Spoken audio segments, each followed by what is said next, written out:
Okay. Hello, good morning and assalamu alaikum.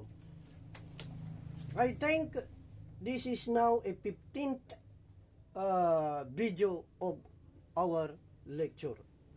Last video, we finished discuss the doubly reinforced WSD method. And I think we have two sample problems there. And today, we will going to take the USD method, the ultimate stress design method. And this is the section of doubly reinforced. Doubly reinforced, there is a steel bar in the bottom, and there is also a steel bar at the top portion of the section. So, as we discussed, we have the strain diagram. This one, strain diagram. And the two components of the stress, the concrete to steel. This one, concrete, steel. Okay. And this is the block diagram. And the steel to steel component, meaning this component is steel against the steel. Steel at the bottom and the steel bar at the top. So this is the force T2 C2. Okay, that is the steel to steel component. Okay, from this block diagram, C1 is equal to T1. So this is now. But C is this A or 0.85 A prime C A B, this one, and equal to TS1 FY, this one. So computing the A there, here we have this formula, and it is also equals the total area of the bar minus the total area of the compression bar. This is also the same for this equation. And for the moment 1, the ultimate moment 1, when you go into sum up the moment at about T1, we will get this one, this. We will get this. When we going to sum up the moment at about T1, we get this. Actually, this is C1, and this is the lever arm D minus A over 2. Okay. This. The distance between the C1 and the T1. We have that. And it is also the same with this formula. And this formula, when we going to take up the moment about the C1, we have this. Okay. And it is also equal to this P, and this quantity AS minus A prime S Fy times the lever arm D minus A over 2. Actually, this is also when we sum up the moment. Actually, this is a C1 or C2. Okay. And the MU2, the moment, the ultimate moment 2 is equal this. P A prime S Fy D minus D prime. This equation actually is taken from when we go into sum up the moment at about T2, we have this. And when we go into sum up the moment about C2, this is the result. We have this one. Okay. D minus D prime, there is the distance of the C2 to T2. This one. D minus D prime. Okay, that one. And in this WSD method, we have three failure condition. This one.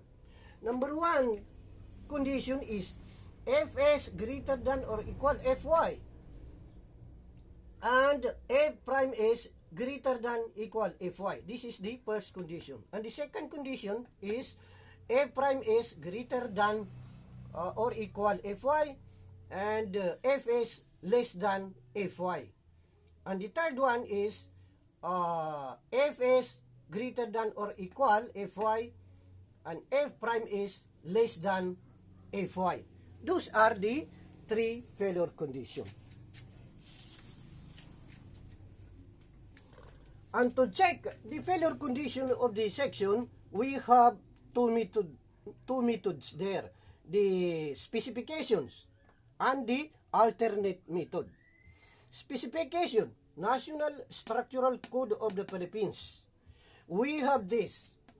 Rho minus rho prime is greater than or equal rho balance design, and less than or equal rho maximum. This is for the specification method. And for the alternate method, we have this. Fs greater than or equal to Fy, F prime S greater than or equal Fy.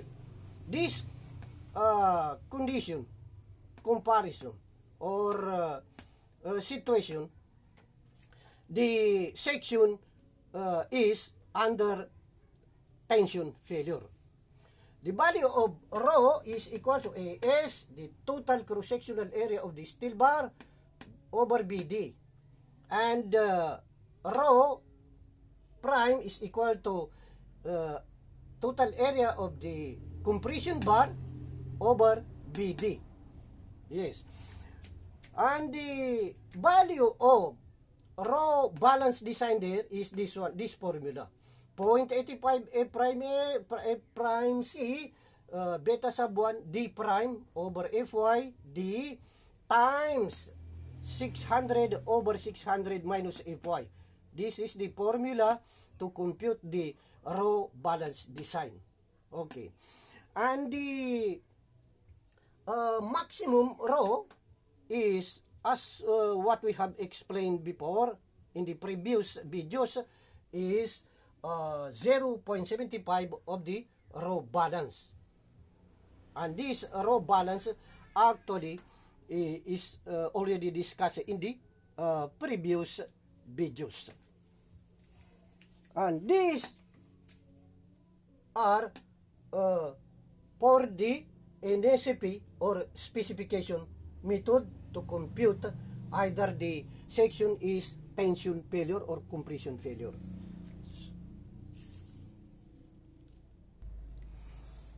Okay, number 2 method to determine the failure condition of the section is alternate or theoretical method. We have this formula for A. This is A. We have discussed that in previous slide. And C is equal to A beta sub 1.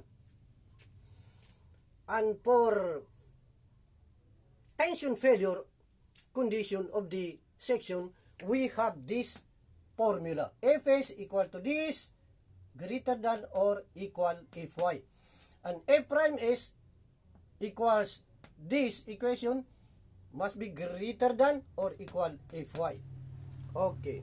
To solve these two conditions, we have this formula. Actually, this formula is taken from the stress diagram. We have already discussed in the previous video. So we will not go back on that explanation. So finding the Greek letter E prime S, we have this. We will going to transfer this into the other side of the equation. We have this, and we know that F prime S equal to the ES, the Greek letter E prime S. This is the modulus of elasticity of the steel bar. Yes, and this is the strain values of the steel bar. F prime S equal to this 200 times 10 to the third, and this equation we will substitute this value to this, so become this one, and computing this we have F prime S equal to 600 C minus D prime over C. That is equation 1. And also Greek letter E S over D minus C equal to this one. This is also from the strain diagram of this section.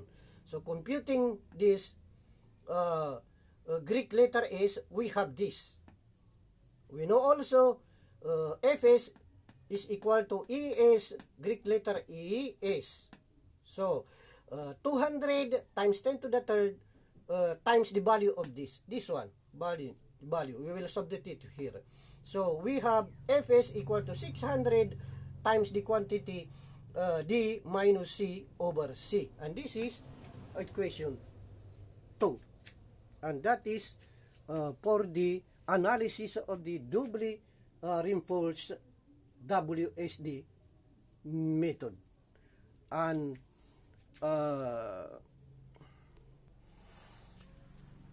okay, we have a sample problem for the USD method, ultimate stress design method. The given is M dead load is equal to 45 kilonewton meter. M live load is 250 kilonewton meter, and F prime C 21.0 megapascal. Fy is 276 megapascal. The required is check the given section using USD method. This is the given section, and we have 500 the value of D here, and the